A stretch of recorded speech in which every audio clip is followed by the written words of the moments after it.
What's up, good people? Welcome into Montgomery Company. Excited today because y'all know I love TV and we have an amazing guest. But before we have our guest, let me talk about the NBA. So if you guys don't know, DeMar DeRozan's daughter had to be removed from the arena for actual serious threats. Crazy. We're going to get into it and a little bit more. But back to who we have on the show. Carla Banks-Waddles. So if you guys know, we love the show Bel Air around here. Season 2 is underway. The season finale is next week. And we have the writer, executive producer, the showrunner. We got all of it. And it's all in one person. Miss Carla Banks. Tap in today. She drops a lot of gems. Okay, so the sports world is sporting. There's a lot going on. There's the NHL finals. There's the NBA playoffs. There's WNBA training camp around the corner. We just had our draft. But speaking of WNBA, there's also NASCAR, and we're going to have a NASCAR driver coming up soon. So just letting you guys know, like, we getting all up in it, okay? F1 you next. But in the WNBA world, some news did drop where, and this was from @Christina on Twitter. Christina Williams is a W member, media member, covers a lot of things. And she said, breaking, the WNBA is expanding their chartered flights program for players this season. It will include flights for all postseason games, WNBA Commissioner's Cup championship game, select regular season games where teams have back-to-back games on their schedule. So, I mean, for anybody that's been following anything about the WNBA women's sports, this is definitely growth because there's been a lot of conversations. The players have been very outspoken and vocal about this is some of the type of changes they want to see. So that is the first step. As we know, the players want full season chartered flights and things of that nature, but this is definitely the first step. And, you know, there's a lot going on in the basketball sports world. Shouts to the NFL where Jalen Hurts, and actually this is a report that from Ian Ian Rappaport. The Eagles and Jalen Hurts agreed to terms on a 5-year, $255 million contract extension that makes him the highest paid player in NFL history. His agent, shouts to his agent, man. His agent, this is just a side note. His agent sent an DM to him. Her name is @Agent Nicole Lynn. So shouts to Nicole. She sent a DM to Jalen Hurts basically saying, do you have an agent yet? If not, I would like you to consider me. And then an $179 million in guaranteed and no trade clause deal later, Nicole Lynn made Jalen Hurts have the highest paid player contract in NFL history. So I had to shout that out because we love to see it all the way around. And also, sorry to all the women because Jalen Hurts recently did an interview with Essence where he had to say that he is spoken for. He's not married, he's not engaged, but that man is spoken for, a college sweetheart. We love to see it. Now I want to talk a little bit about, get a little bit more in-depth on the sports side when I break down what everyone's talking about, okay? And so I'm just going to go ahead and just read the communications to just set the table. It was from the NBA. Golden State's Draymond Green suspended. On April 18, 2023, Golden State Warriors forward Draymond Green has been suspended 1 game without pay for stepping on the chest of Sacramento Kings center Domantas Sabonis. Now, it was announced today by Joe Dumars, executive vice president, blah, blah, blah, blah, blah, blah. So the conversation has went viral in a sense of people are torn. You know, it's almost 50-50. So look, I did a poll even on my Twitter. I asked everyone, do you agree or disagree with the Draymond suspension? 53% said, I agree. 47% said, I disagree. Now, it's a small sample size. It's only 6,000 people, but it's a big enough sample size that I can take from the fact that people are torn. On the one hand, some people said that the league released the facts that, okay, there was the history taken into account. A lot of people dislike that because they said, you know, his history doesn't indicate what happened in that moment, if there were other circumstances around. And some people were like, yes, finally, Draymond's history is catching up to him. So people are torn. Here's my opinion on the whole thing. And I know this is kind of like dancing around it, but I just wish that the refs, and I'm not one of those people that, because as an athlete, we are always taught, don't focus on the refs. Like if you're close enough to where the ref can make a call at the end of the game, I've had coaches that say, well, that was your problem then, because we know that the refs, you can't trust the refs to make every call right. But I just don't want the refs to be as involved. Like I don't want players, I want to see star players playing. And I'm not saying if a player does something that warrants to be thrown out, of course you have to get thrown out. But I said this the same when I was watching March Madness. I saw that a lot of college players were getting 2 quick fouls or something in the beginning of the game, and now they can't play for the rest of the half, and we have to wait till the second half to see if they can play. They're out of their rhythm. The stars, we want to see the stars shine in the big moments. And I feel like that's a little bit happening right now in this Draymond Green situation where, yes, I do believe that was excessive. I kind of pretty much, like, right when I saw it happen, I said to Serena, I was like, oh, babe, he's going to get a flagrant 2. He's out. Like, you knew it instantly when you saw it. Adam Silver is sitting in the stands looking. So you knew kind of instantly, boom, he's going to get thrown out. It's a flagrant 2. To that point, like, DeMontis is not out of just the clear 2. So I feel like, yes, he had a say in it. He grabbed the leg. Like, everything that everybody's saying is true. There wouldn't have been a step if there wasn't a grab first from DeMontis. Does that make it okay that Draymond did that? No. So what I'm saying is, yes, 2 wrongs don't make a right. So let's make it right by allowing Draymond to play in game 3. Like, I know it's already not going to happen, but I just feel like I would want to see the stars play. Not if they did something that warranted them not playing, but I don't feel that Draymond did enough that should take him out of game 3 of the NBA playoffs, something that players have worked all year to get to. And I just want the refs to just allow, like, I mean, the games have been more physical, so shouts to the ref. I know a lot of people don't like that. I like the physicality because I like the fact that you're going to have to figure it out, first of all, and that's what it's like in playoffs. I've gotten punched, elbowed, hit, my tooth knocked back in those high pressure moments. It happens. But then we get to see the stars shine. We saw that with Phoenix, and we saw that, with Russell Westbrook for the Clippers and Kawhi Leonard. We are seeing the stars shine when given the opportunity. So I want to continue to see that. So long story short, man, I just wish that Draymond and the Golden State Warriors could be at full strength, because now there's going to be this little asterisk, and Sacramento Kings have done nothing to warrant that asterisk. Everything that they've done has shown that they look like the team to beat. And so I just hate that we can't see it full force, because, this happens when it comes to injuries. But I just wish we could have watched both teams go head to head with all the players that they have available. And we just had, get your popcorn style live action. So what can you do? I'll be tapped in just like everybody else, watching more of playoff action, baby. Let's go. Don't get sent to the penalty box. Subscribe to our channel and make sure to follow us on socials. All right, so let's just have a conversation about, we've already talked about this a little bit before. I talked about fans. First of all, what are y'all doing at games? There's fan etiquette. There's a real thing. And yes, let me put a side note that I know that Russell Westbrook has gotten into it with a lot of fans. He recently walked up in, it looked like the Lounge 360 place, pulled up on somebody and said, what's that stuff you was talking? So I know that there's that type of energy too coming from athletes.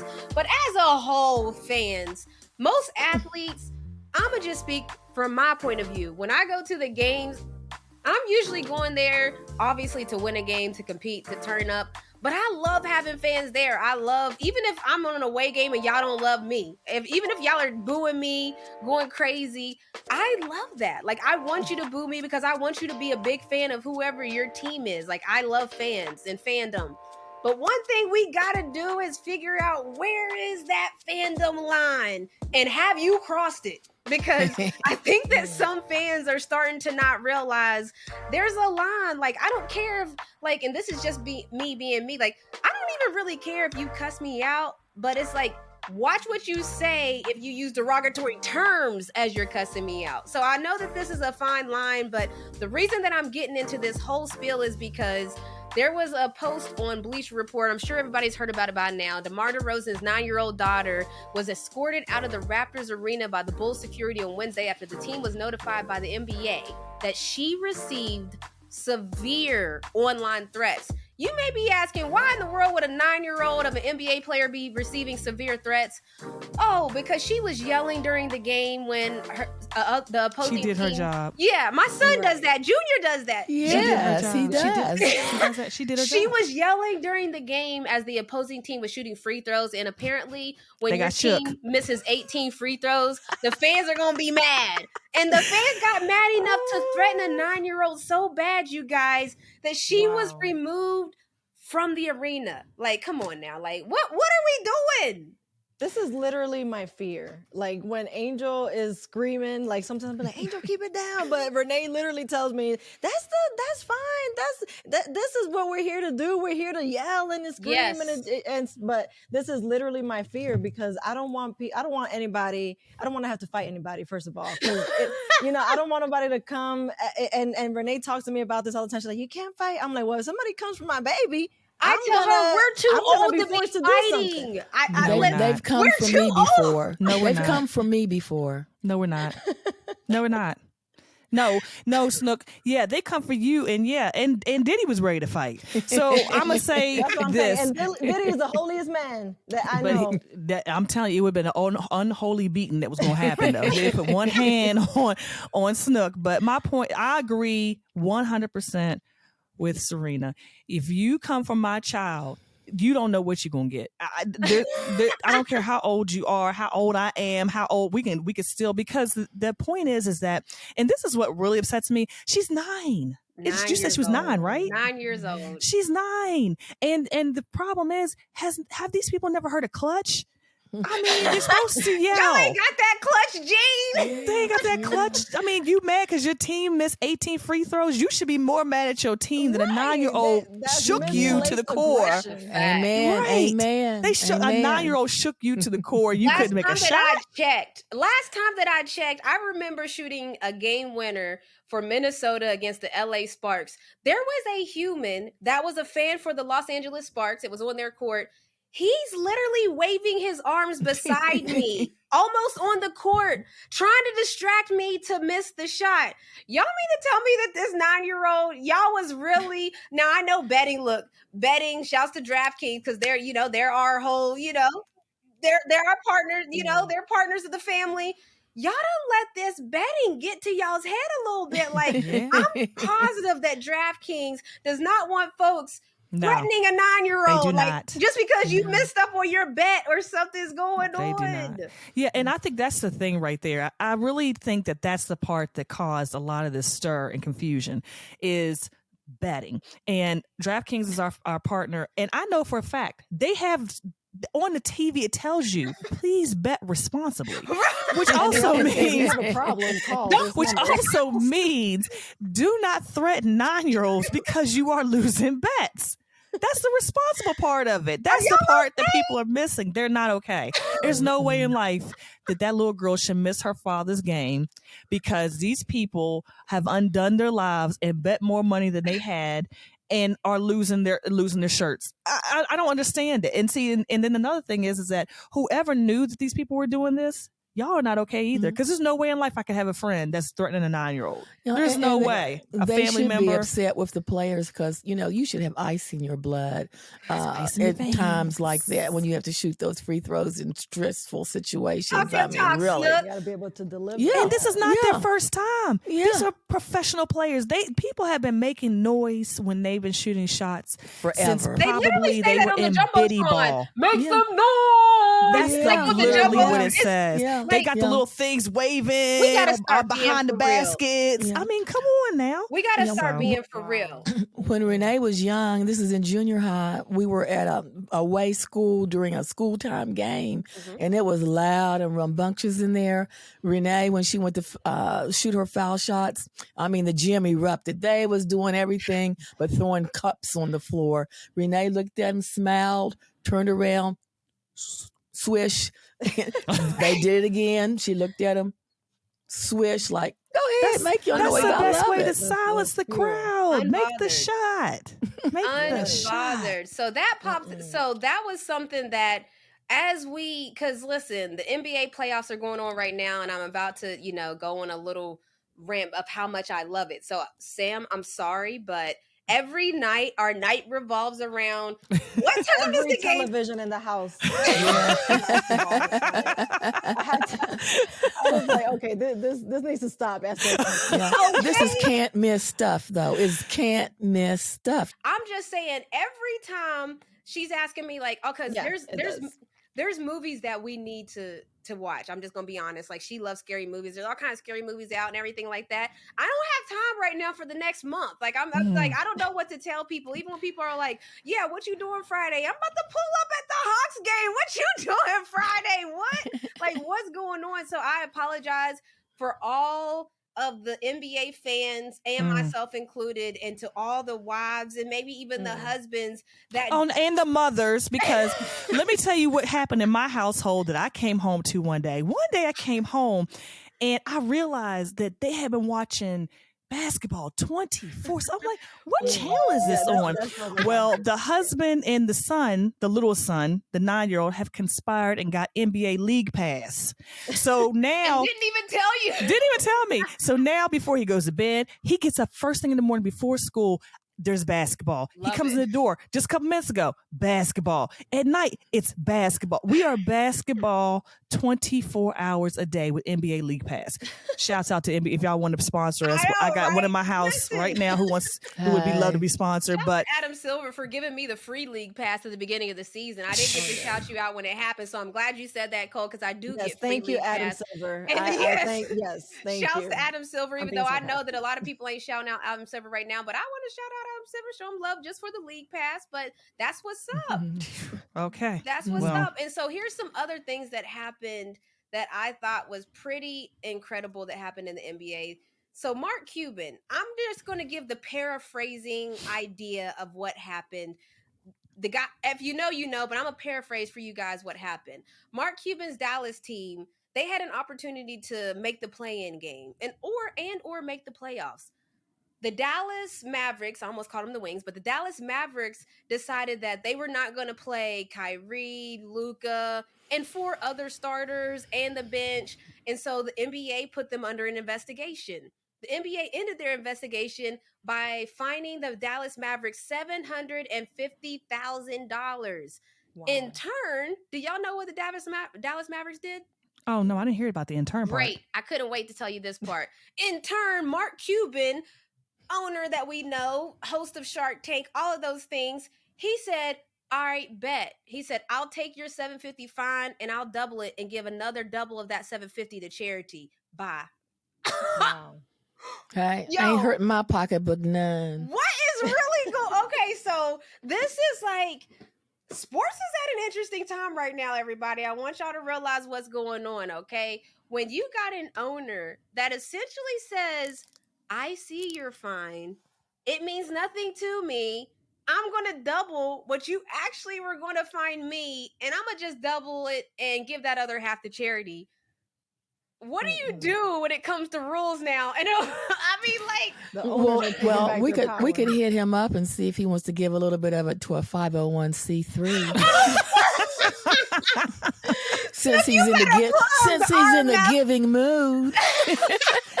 I was thinking the same thing. I mean, I knew what we were supposed to be talking about, but my one was like, well. Listen, that is a good question, though. Where does that money go? When people say that they're going to pay a fine, or when we should hit him up. We should hit him up. No, but where does that money really go? Like, well, I could tell him where it would really go if he hits it up with us. I could give him a good list. I have a bunch of events that we could do, but we're trying to make I a digress. I can digress. I know what we're supposed to be talking about, so let's talk about what we're supposed to be talking about. And let's just say, I feel like, if you're the commissioner and an owner says to you, all right, bet, give me that $750. That's okay. I'll give you, I'm going to double that. I think it's the same thing that they've been saying. I don't think it's, to me, that's not anything big. And the reason why I say that is because when they find these players pocket change. Oh, he got fined $20,000 for not wearing the right socks. Well, they don't care. They're like, I spent that last night at the club. What are you talking about? How do you keep law and order then? It would be my See, that's the thing. Like, how do you then, if I'm not worried about a fine, then, and then you're an organization, how are you going to have your organization run properly where everyone has to abide by the same rules, play by the same rules? If you have some people that don't necessarily care about You're going to abiding the rules. stop using money. Yeah. So it's Stop gonna using have- money. Okay. You're going to have to start. You're going to have to start losing games. Your team cannot Play the first game 5 or- games of the season or you're gonna have something to- like yeah, that. you're You're gonna have not to- eligible for any. Your players aren't eligible for any awards or all stars or anything, something like that. Or All stars. Okay, I see where you're going with it, though, in a sense of it would have to be a team penalization. well, no. What I'm saying is, you take them a game down going into the playoffs. If you make it to the playoffs, you're a game down.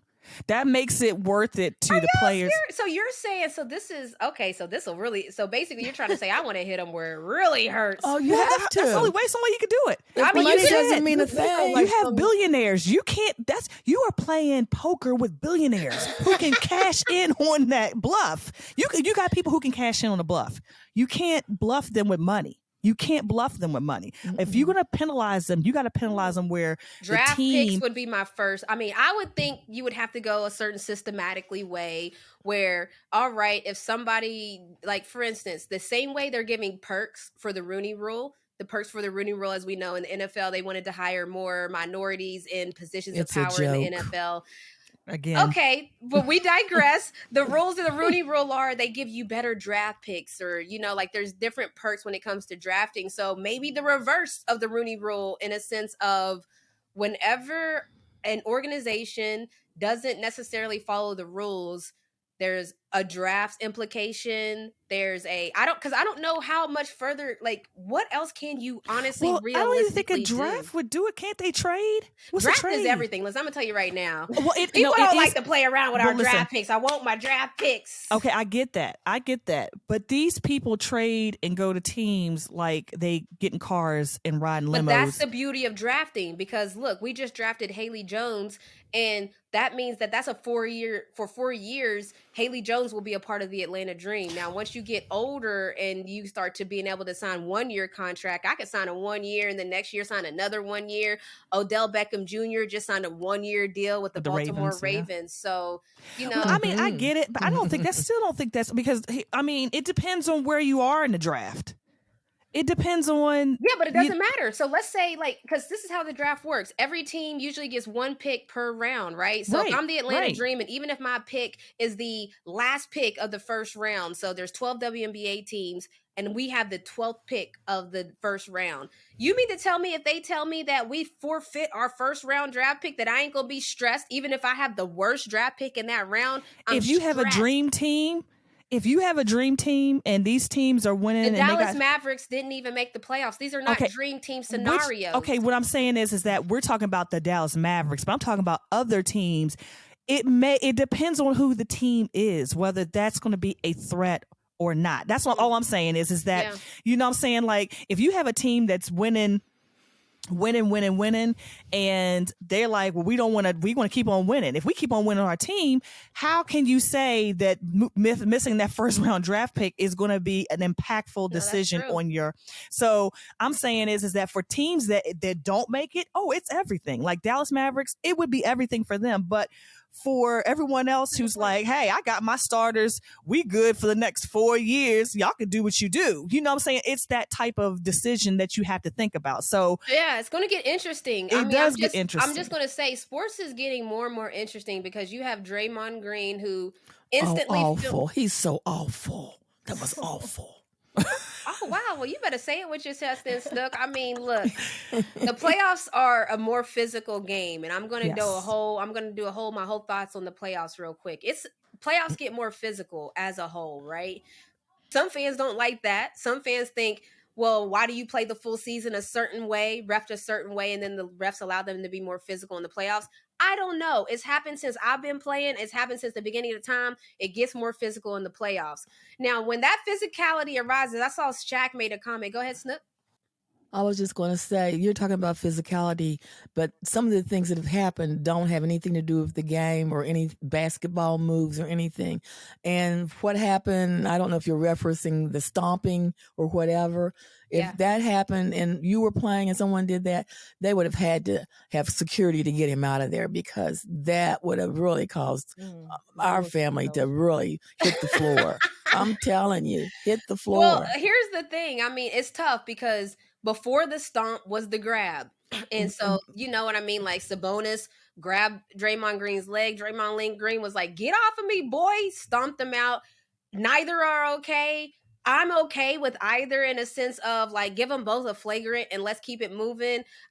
This is how I feel. I don't want the star players to not be playing in the big moments. In college basketball, we saw a lot of the star players get foul trouble. And while this is warranted, like I get it, you can't have, like we just talked about, you can't have people going crazy and all this and that. But I do understand that there's a certain level of physicality that we've seen in the playoffs that I've enjoyed. I don't want people stomping people out, obviously. I don't want people grabbing people's legs, but I do want that physicality and enjoy that physicality. And so I do know that there's, some give and take. Might have to have Monty McCutcheon on here to talk. He's the head of official referees, but I'm just curious, there's a give and take. I know you said it's awful, Snook, but Shaq made a statement that said he would have done the exact same thing if somebody thought that they was going to pull him down, grabbing his leg. So I know. Well, it didn't look like it was a pull down to me. It looked like in the tussle that his arms just got tangled up in the situation with them big feet and everything out there. I don't. Definitely I not, don't Ma. know, Definitely Snook. not. I think you're, Definitely not. I think you're giving him the. the benefit of the doubt. But what I agree with Renee, I think the physicality goes with it's the playoffs. And with the playoffs comes the bonuses, the perks, the contract cash-ins. And so, it becomes a little bit more serious. So I agree. I like seeing the physicality. I like it. I think that it makes it more intense. I think it brings it back to me more of a college mentality, which is what I actually enjoy, because college, you're playing for the heart, for the soul, for the purpose of winning. And so I think that that's what you kind of see more in the playoffs than you do in the pros. All right. Well, look, listen, that's going to be a conversation that continues to happen as we see more players get fined. We've seen players like, I believe it was Fred VanVleet, who was like, I don't really care about the fine I'm going to get. I'm about to talk about these refs because it's unacceptable. We're starting to see players. We're starting to see teams even.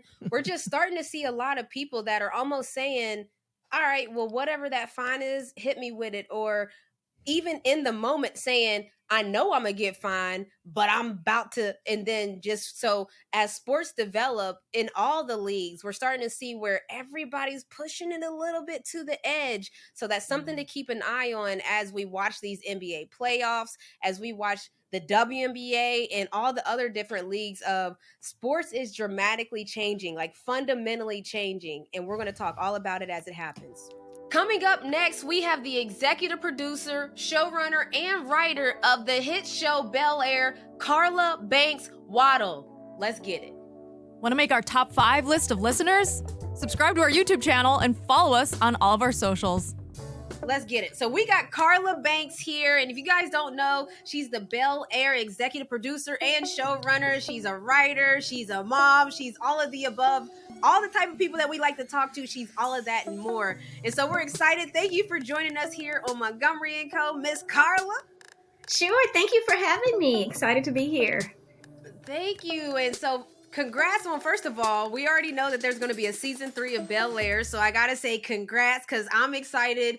Everyone knows I'm a fan of the show. We had Rashid Newsom last year on talking about season 1. So I'm excited to be here season 2, and it's still thriving. But without giving too much, I don't want you to giving what you can. What should we be looking forward to in the season 2 finale of Bel Air? Okay. So without giving away too much, to not spoil too much, I mean, we leave it all on the table for the season finale. Like, we did not hold anything back. So I think that you can look forward to a lot of storylines coming to a head that you've been waiting for to see what's going to happen. And then also setting up a lot of cliffhangers for what to look forward to in season 3. But a lot of the relationship dynamics that people have been talking about, tweeting about with like Hillary, Jazz, LaMarcus. What's going on? What's going to happen there, Carlton and his journey, Will and his emotional journey, everything, all the emotions coming to a head in everybody's storyline. Oh, bring it on, because I need to know everything going on. Like Jazzy, like I love Jazzy, but it's just not feeling like it's working. But I'm curious though, as you started to be a part of season 2 and be involved, were you already thinking about season 3? Like, you know how like every year you have to pretty much, well, not all shows, but some shows, it's like you want to get to season 3, but you got to make sure season 2 is good enough. So is that a thought, like, what's the thought process when it comes to that? Because as we watch shows, I'm just gonna be honest, like, fans will be like, oh, that was a filler episode, or we feel like certain moments or certain seasons set us up for the next season. So Right. how do you balance that when you know that there's another season that could be coming, but Right. you're living in the season right now? Right. No, it's a good question. I think in season 1, we knew we had a season 2, so there were definitely things where we were like, we're going to save that for season 2, and we had a whole little folder of this was, things that we wanted to do in season 2. And I think in this season, we didn't know, if there was going to be a season 3. So it's like, just put it all out there because we may not be back. We hope to be back, but don't hold anything back season 2, like give it all. And then if we come back into season 3, we did set up some, in which now we know we are, that we did in the season setting some things up that we would like to see in season 3, but definitely wanting season 2 to feel like its own season, whether we were going to come back or not. But I think you'll see the way that it ends. We were definitely setting things up to give hope, that should we come back, that fans will be like, oh, what's going to happen? So it's a little balance of both when you really just don't know. Got you. And speaking of hope, you're a writer, so there's certain lines that just stick out as powerful. And for me, in season 2, there was a quote that stood out to me that said, if no one disrupts the system doesn't change. I felt like that was a line in the show Bel Air, but I felt like that was a line for life. Yes. Yes, Viv says that in episode 3. And definitely, that episode was full of so much just rich goodness, especially from Aunt Viv, and knowing what she was fighting for that teacher and what she wanted for her children and the kind of education that she felt was important. But yeah, just being a disruptor and disrupting the system is definitely something, as she goes forward with her own storyline in the season, that she sort of figures that out for herself, even that sometimes you have to disrupt what's there. So yeah, it's a good quote. Wait a minute, you just told me episode 3. Do you know, like, every show, every line? I literally just gave you a random line from the show that stood out to me, and you said, oh yeah, episode 3. Like, do you know the whole show line by line at this point? Pretty much, when it started getting towards the end, like kind of 8, 9, 10 just ran together, really. Like, it's like, well, what happened in 8 again? Well, no, that was 9. Did that happen in 9 or did we do that in 7? So a lot of it is you just come like this encyclopedia of all the things. Wow. So I started off the season strong, but I didn't, by the time it came to an end, it just kind of became a mush of 8, 9, 10. But yeah, I do feel like I have a lot of those details in my head, because you spend so much time mapping out the season and the characters and the stories and placing stuff meticulously. So it's sort of just all there.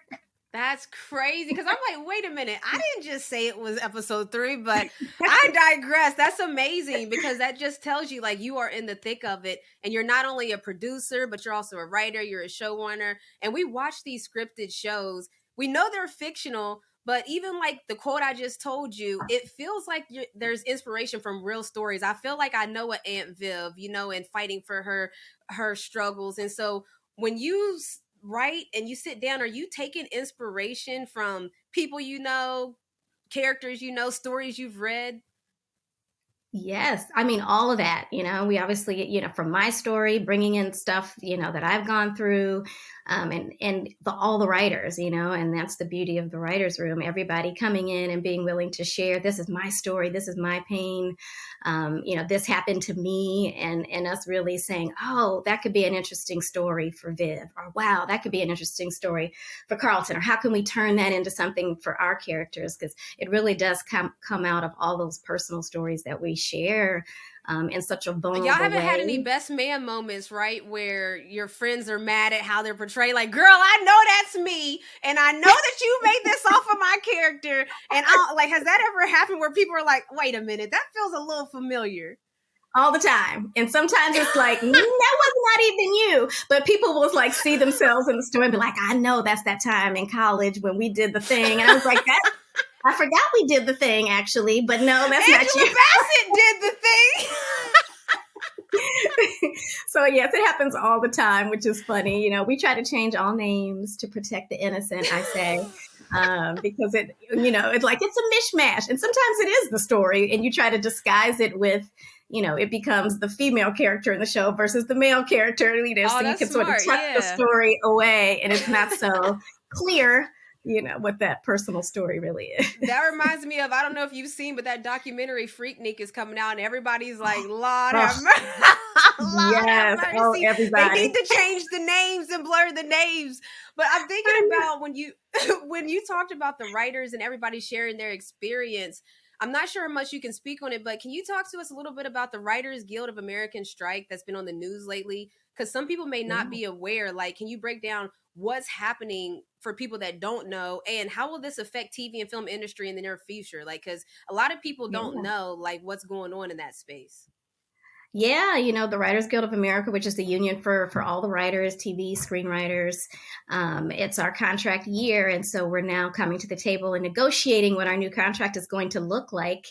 And May 1st is our deadline to determine. We just took a big vote, strike authorization vote, where all the writers say, do you have the right to sort of go forward with the strike? Do you have our permission? And it was like a whopping 97% like, yes, you do, because there's so many things that, writers are fighting for and feeling like, there's so many issues I won't even get into, but just fighting for, the equal pay and for what we do, and for younger writers and for the experiences that they're getting and that they're not getting, as sort of the format of television changes into these smaller orders of 10, that we're just not, writers aren't getting the pay, and they're also not getting the experience that they would normally get. I've been doing this for 20 years, and starting out when we were doing 20 episodes a season, I was, you learn all aspects of the show from the beginning to the end, where you're in the writer's room and then you're on set and you're producing your episode, and sort of in these short order forms that we're at television, writers are moving on from show to show to show, and they're not staying. They're just in the writer's room in many cases, and they're not learning to produce their episodes or be on set or talk to actors or work with directors or be in the editing bay. And so much of what we do as writers is beyond just the writer's room. So right now we're just fighting to protect a lot of that. And so we don't know if it's going to lead to a strike, but May 1st is the deadline for them to sort of figure it all out. And hopefully, if we have to do it and sort of stand behind what we're looking for, that, you hope that it won't last long, because people's livelihoods. And but that 97% vote of yes, if we have to, then we're going to do it, That's strong. I mean, it makes me think about, I played in the WNBA 11 years, and we have a CBA. So these unions or collective bargaining agreements, like that's going to be a conversation for the WNBA, because whenever you see these things happen, I like to always ask somebody that's in the field so that you can explain to them. So, because on the outside world, people may not be like, what's the problem with WNBA players? You're making a decent living, and then they don't understand the intricate ins and outs. And so you said something that stuck out to me.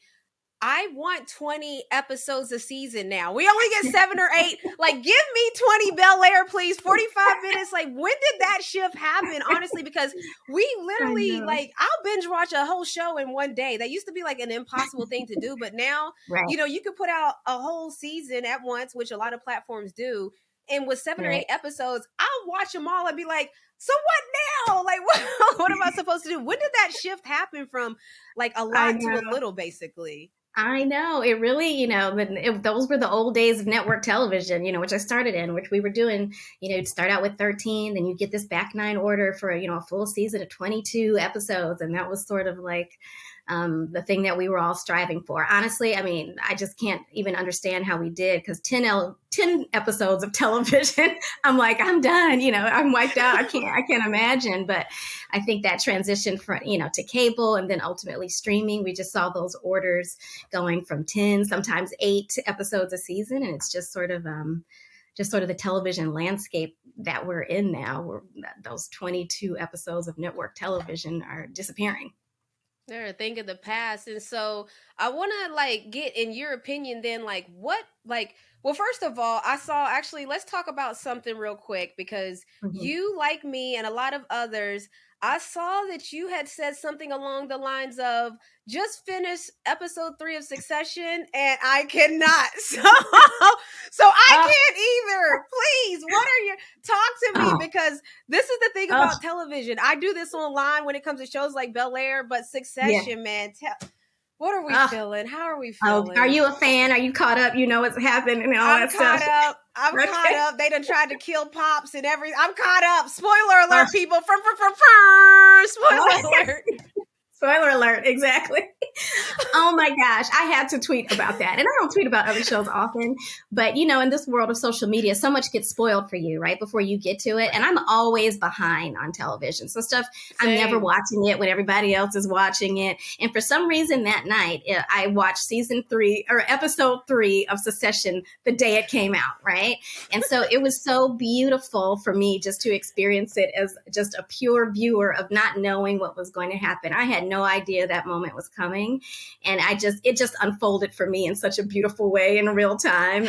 But the writing of that episode, quite, when you're jealous of something, like, I wish I would have wrote that. That's just how I felt, and kudos to Jesse Armstrong, showrunner, because like that, and he wrote that episode was just, it was just perfection on so many levels. Like, I watched it over and over. I rewound to other scenes and just, I read everybody else's tweets because those characters, these are characters that you should not like, but somehow you were still rooting for them and you were just in the pain with them. Roman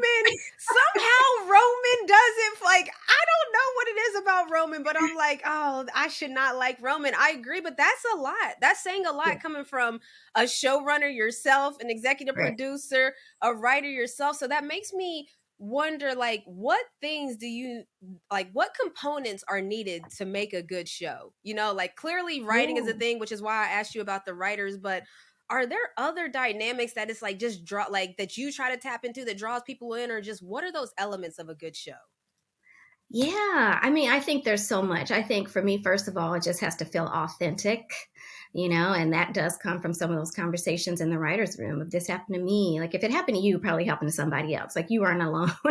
And so I think, good television comes from just being showing real things that people go, wow, I may have not ever seen that on television before, or that is me and nobody has spoken to that. And just so that it feels real. And I think a lot of the conversations around Carlton and his mental health journey and the frustrations with that, and how it's not just a linear thing. It's not just I'm on the road to goodness. It's 2 steps forward, 3 steps back. So just making all those journeys and all those stories feel authentic. And then I think also, we talk about subverting expectations and not wanting to surprise the audience. The audiences today, and special people who love television like yourself, they see things coming, they're like, I want that plot twist, baby.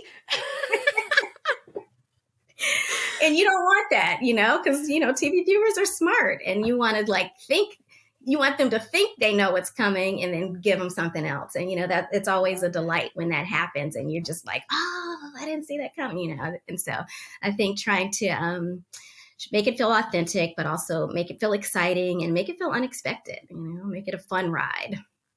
I love that. And so season 3, we know it's been greenlit. So what are your thoughts just heading into that? I know that you're in the thick of it with season 2, but just you still have to be thinking about season 3. So just heading into season 3, what are your thoughts, feelings? Yeah. Well, season 3, thoughts and feelings. So much the way we end it, there's so much where we're like, oh, we got to figure that out. You kind of write yourself into a hole. You're like, whoo, we got to figure that out. But so much of the way it ends in an emotional way for the family. For Carlton in particular, I think coming back in season 3, that we'll be able to come back and say, not only does Carlton need fixing, the whole family needs fixing, and the whole family. Put the whole family in therapy, Carla. Put them all in it together.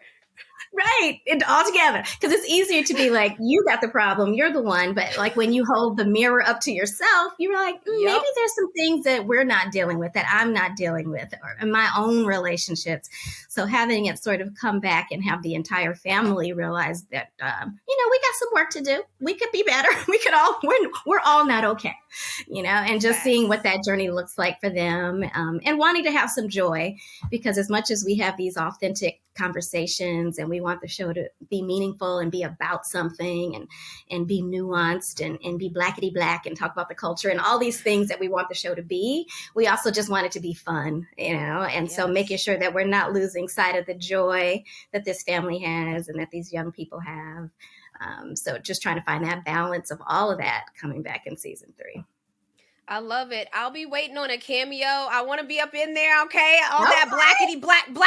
I'll be waiting. Listen, I'm here for it, but I want to get your top 5 because I'm in the sports world, right? And I ask people all the time. I have coaches on. I'm like, who are your top 5 coaches? I have players on. Who's the top 5 hardest players you've had to guard?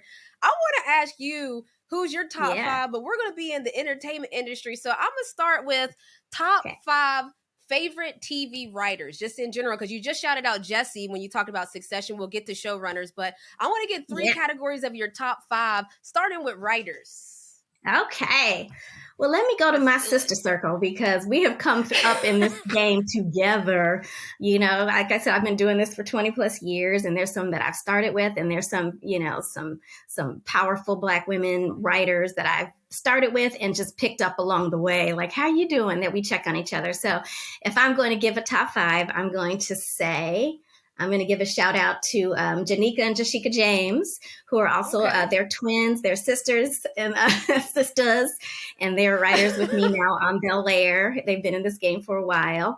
I'm going to give a shout out and say Maisha Clausen, who has been in this game for a while, started out in half-hour comedy with me and is now doing drama and running Truth Be Told on Apple. I will say Ramala Muhammad, who is the showrunner of Reasonable Doubt. Started off in Shondaland, on Grey's, and Scandal. And let's see, I'm going to say, there's so many. See, I knew that you would have the answer. This is dope. Shout them out. So what we at 4? I think so. Or the twins counted. The twins counted as 1. Actually, you can have 2 more if the twins count as 1. You can have 2 more. 2 more. Okay. Then I'm going to say Esther Lou Withers, who was a writer with me on Good Girls. She's just a fabulous producer and writer. By the way, Miss Carla, I love all your shows, by the way. Like, I like all the other shows you've done in the past. We're focusing on Bel Air right now, but we watch Good Girls. Obviously, That's So Raven is all my jam. Grew up in that. So just so you shout them out because we're fans. Thank you. I love that. And then I think finally Veli Bowser, who, famous in this industry, created Living Single in her 20s, gave me my first job, is still a mentor today. So, she's fitting to be that 5th and final, wouldn't be here without her. Love that. Shouts to Living Single and all of that, because we know that's our friends, basically. So Living Single, that's our friends, basically, in that world. But let's talk about TV shows, top 5, because I love hearing it from you. Like, there's shows we could love, but then if you love it, it's like, okay, this show is written well, produced well, all of that. So top 5 shows. Ooh, okay. Top 5. They're probably not what you would expect. Love it. I'm going to plot twist me. Okay. I'm going to put Succession in that because, again, a lot of the shows that are in that top 5 are things that you watch with and go, I wish I would have wrote that. Like, why couldn't I have figured that out? How kind of, that feel aspirational. And I feel like there's a show called Money Heist that isn't it? Ooh. It's a Spanish language show and it's on Netflix. Seen it. You've seen it. And it's just, for me, just in terms of a character study and who it being a very character driven show and going back and finding out so much about those characters and their backstory. I would say that's up there for me in terms of like storytelling done well. I would say Ozark is also a favorite, just in terms of the heightened crime family. I'm a big fan of Insecure, and let's go. And Prentice were able to do with that show and just like holding up a mirror to, what Black females look like in friendship and just that mirror that we didn't know we needed, as I say. And how many was that? That was 4. That was 4. Goodness. There's so many. It's hard. You mean just throw Bel Air in there, number 5? I'm gonna put Bel Air in there. I'm gonna do of course, Bel Air is in there. You can't pick your own though, but I know what you're saying. I like what you did though, because Money Heist, no one would have ever expected you to say, I watched that. It's one of those shows I binged watched straight through. But I love that because character driven is something that you also pointed out. So character driven, good writing. And I want to go back and ask you something real quick. Is it different writing for a kid's show, That's So Raven, as opposed to now you've done Good Girls and different things of that nature? Like how much different is it writing for those type of shows? Yeah, very different. I think early on, I took all sorts of jobs. So when you look at my resume, it's all over the place. And there was definitely a time I was in that Disney, Nickelodeon world and writing for children. And very different, first of all, multi-camera, half-hour comedy, which is where I started. It's all in which those shows all were. And it was definitely all about the joke. In the case of That's So Raven, it was all about, we used I Love Lucy as a prototype for that show a lot. Like what kind of weird, tricky situations can we get her in? And how can we dress her up? What kind of a wacky kind of things can we give? So it was all about that big set piece. And, what can we do, to give Raven that big wacky set piece?